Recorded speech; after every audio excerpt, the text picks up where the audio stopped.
Data analyst job profile का क्या career होगा 2024 में। यदि आप डेटा एनालिटिक्स का कोर्स ज्वाइन करते हैं तो आपके मन में ये विचार आता होगा कि आपको 2024 में डेटा एनालिस्ट बनना चाहिए कि नहीं बनना चाहिए, इसके अंदर आपको जॉब मिलेगी कि नहीं मिलेगी, इसमें क्या करियर ग्रोथ है, क्या सैलरी है, क्या पैकेज है और इसमें क्या क्या सीखना होगा। तो इस वीडियो के माध्यम से मैं आपको पूरी चीजें डिस्क्राइब करूंगा। लास्ट तक आप मेरा वीडियो देखिए। तो सबसे पहले तो मैं आपको ये बताना चाह रहा हूँ कि डेटा एनालिटिक्स जो कोर्स होता है इसके अंदर क्या क्या चीजें आपको सीखनी होगी। तो देखो, पहले डेटा एनालिस्ट जो आपका प्रोफाइल है इसके अंदर जो कंटेंट है वो मैं आपको बताना चाह रहा हूं कि सबसे पहले यदि आप किसी भी कंपनी के अंदर as a data analyst profile पे जाते हैं तो कंपनी की पहली डिमांड ये होती है कि उसके अंदर का जितना भी इंटरनल डेटा है या जितना भी एक्सटर्नल डेटा है उस डेटा का आपको एनालिसिस करना होगा और उसके बेसिस में आपको पूरा का पूरा उसका एक समराइज डॉक्यूमेंट्स क्रिएट करना होगा और फिर कंपनी के मैनेजमेंट टीम को आपको प्रेजेंटेशन देना होगा कि जो भी कंपनी के अंदर का जो डेटा है आपका उसके अंदर का जो पर्टिकुलर समराइजेशन क्या है, ठीक है, उस डेटा से हम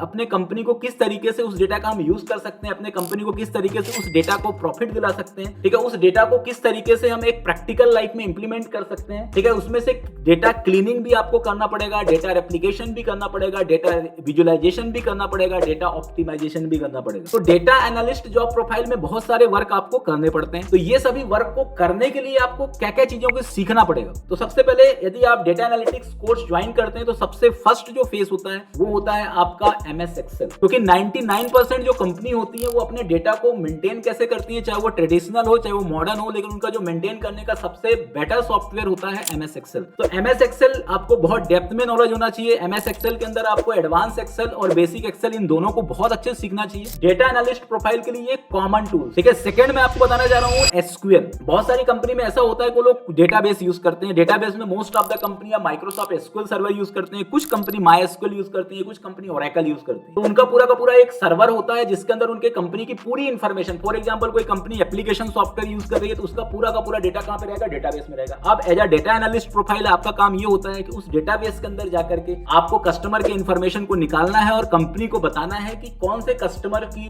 डिटेल है वो उनके लिए जरूरी है, किस कस्टमर के प्रोफाइल्स पे वो काम कर सकते हैं, ठीक है, कौन से कस्टमर का प्रोफाइल अनयूज है। इन सब चीजों का जो फिल्टरिंग करने का काम होता है वो क्या किसका होता है, डेटा एनालिस्ट का होता है। क्योंकि हर कंपनी यही चाहती है कि सामने वाला उनको एक ऐसा बंदा चाहिए जो कंपनी ओनर के अलावा कंपनी के ग्रोथ के बारे में सोचता हो और ऐसा कंटेंट वो आपको डिलीवर कर दे जिससे कंपनी बेनिफिट में जाए, ठीक है। तो हर किसी कंपनी की डिमांड होती है, इसलिए आज के डेट में हर कंपनी को डेटा एनालिस्ट प्रोफाइल की नीड है। डेटा एनालिस्ट प्रोफाइल की जो जॉब रिक्वायरमेंट होगी वो 2024 में बहुत ज्यादा बढ़ने वाली है, क्योंकि एक्चुअली आज के डेट में सबसे ज्यादा जरूरी है किसी भी कंपनी का डेटा का एनालिसिस करना, ठीक है। मैं आपको डेटा एनालिसिस का एक एग्जांपल देना चाहता हूं। जैसे आपने देखा होगा कि दो टाइप के आपके शॉप आपने देखा होगा अपने आसपास। कुछ ऐसे शॉप होते हैं जैसा आपने 10 साल पहले देखा होगा उसी कंडीशन में आज भी है। तो वो शॉप आपका एक ही पर्टिकुलर आपके बिल्डिंग के अंदर एक छोटे से कॉर्नर के अंदर खुले हैं, वो वहीं रह जाते हैं, ठीक है। लेकिन आपने देखा होगा कि बहुत सारे जो ब्रांड होते हैं, ठीक है, ब्रांड में आप रिलायंस की ही बात कर लो या कि आप पर्टिकुलर फ्लिपकार्ट की बात कर लो या किसी भी बड़े बड़े जो ब्रांड होते हैं, किसी भी पर्टिकुलर आप टाटा की ही बात कर लेते हैं। तो इनके अंदर आप देख सकते हो कि ये पहले एक सिटी में पहले इनके अंदर एक पर्टिकुलर आपका प्रीमाइसेस ही ओपन करते हैं, उसके बाद दूसरा, तीसरा, चौथा, इसके बाद लाखों शोरूम्स इनके पूरे कंट्री में हो जाते हैं। ऐसा क्यों होता है? क्योंकि इनका जो डेटा आ रहा है वो पूरी तरह से डेटा को कैप्चरिंग करते हैं और उस डेटा को पूरी तरह से यूज करते हैं। इनके पास एक डेडिकेटेड डेटा एनालिस्ट प्रोफाइल के कैंडिडेट होते हैं,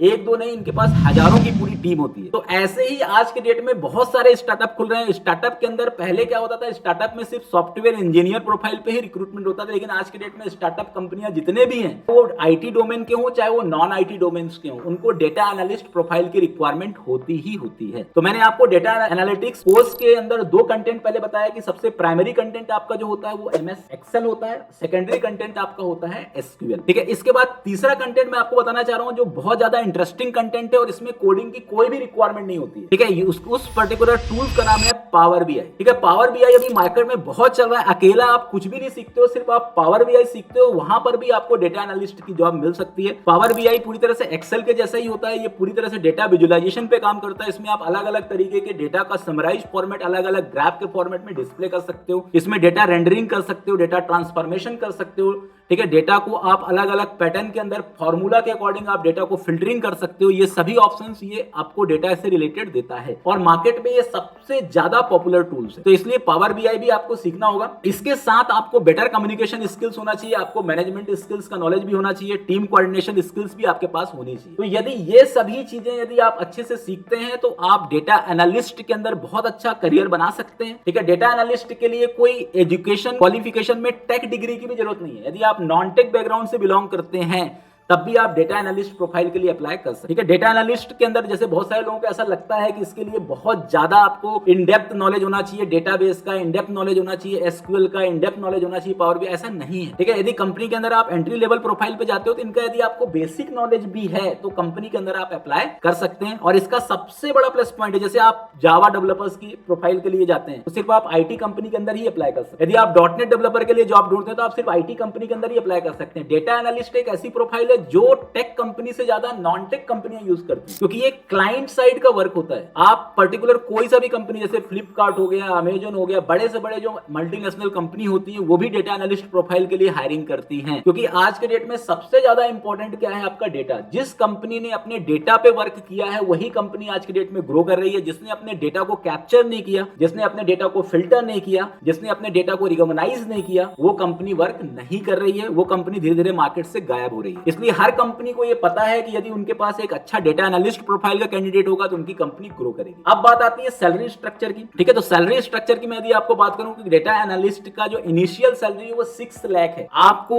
सुनकर के बहुत आश्चर्य होगा कि डेटा एनालिस्ट प्रोफाइल की जो सैलरी है वो सॉफ्टवेयर इंजीनियर प्रोफाइल की सैलरी से भी ज्यादा है। यदि आप 4 से 5 साल एक्सपीरियंस डेटा एनालिस्ट हैं तो आप इंडस्ट्री के अंदर 15 से लेकर के 20 लाख तक की जॉब गेट कर सकते हैं। ठीक है, और वो भी अपने सिटी के अंदर, क्योंकि डेटा एनालिस्ट जरूरी नहीं है कि बड़ी बड़ी सिटी के अंदर ही यूज होगा। कि मैंने आपको पहले क्लियर कर दिया कि डेटा एनालिस्ट एक ऐसा प्रोफाइल होता है जो नॉन टेक डोमेन से बिलोंग करता है और इसके अंदर नॉन आईटी कंपनीज के अंदर रिक्वायरमेंट ज्यादा होती है, क्योंकि ये क्लाइंट साइड बेस्ड वर्क होता है। ठीक है, इसलिए आप डेटा एनालिस्ट कोर्स यदि आप चूज कर रहे हैं 2024 में तो बहुत अच्छा है। बस ये है कि आपको सिर्फ कोर्स चूज नहीं करना है। ठीक है, डेटा एनालिटिक्स कोर्स के अंदर के जो कंटेंट है उनको आपको प्रैक्टिकली सीखना है। बहुत सारे बच्चे ऐसे होते हैं जो इसको थ्योरेटिकली सीख। एक्सेल एक ऐसी चीज है जो थ्योरेटिकल नहीं है ना, एक्सेल को तो आपको प्रैक्टिकल करके ही देखना पड़ेगा। एक्सेल के जितने भी फॉर्मूले होते हैं, पाइवोट टेबल क्या होता है, नॉर्मल कैलकुलेशन कैसे होता है, ठीक है, वर्कशीट मैनेजमेंट क्या होता है, फ्लो कैसे क्रिएट करते हैं, ये सभी चीजें आपको प्रैक्टिकली ही सीखना होगा। एसक्यूएल के अंदर जितने भी आपके क्वेरीज होते हैं, चाहे वो डीडीएल से रिलेटेड हो, DML, DQL, DCL, TCL, select, group by, order by, ये जितने भी कंटेंट होते हैं ये सभी कंटेंट को आपको इन डेप्थ सीखना होगा। ठीक है, ऐसे ही पावर बीआई भी आपको इन डेप्थ सीखना होगा। कम्युनिकेशन स्किल्स में आपको इसलिए बोल रहा हूं क्योंकि जो डेटा एनालिस्ट का प्रोफाइल होता है इसको सभी जितने भी उस कंपनी के अंदर के दूसरे प्रोफाइल के कैंडिडेट होते हैं उन सभी से कम्युनिकेशन करना होता है। इसलिए डेटा एनालिस्ट प्रोफाइल के लिए आपको अच्छे से कम्युनिकेशन स्किल होनी चाहिए, आपकी इंग्लिश भी अच्छी होनी चाहिए, इसके लिए भी आपको पूरा फोकस करना है और आपके अंदर मैनेजमेंट स्किल्स भी होना चाहिए, क्योंकि आपको डेटा को ऑर्गेनाइज भी करना होगा। क्योंकि किसी भी कंपनी के लिए सबसे इंपॉर्टेंट क्या होता है, उसका डेटा होता है। यदि आपने उसके डेटा को गायब कर दिया या उसके डेटा को आपने डिलीट कर दिया धोखे से, तो उस कंपनी के अंदर का बहुत ज्यादा नुकसान हो सकता है। इसलिए डेटा एनालिस्ट एक बहुत ही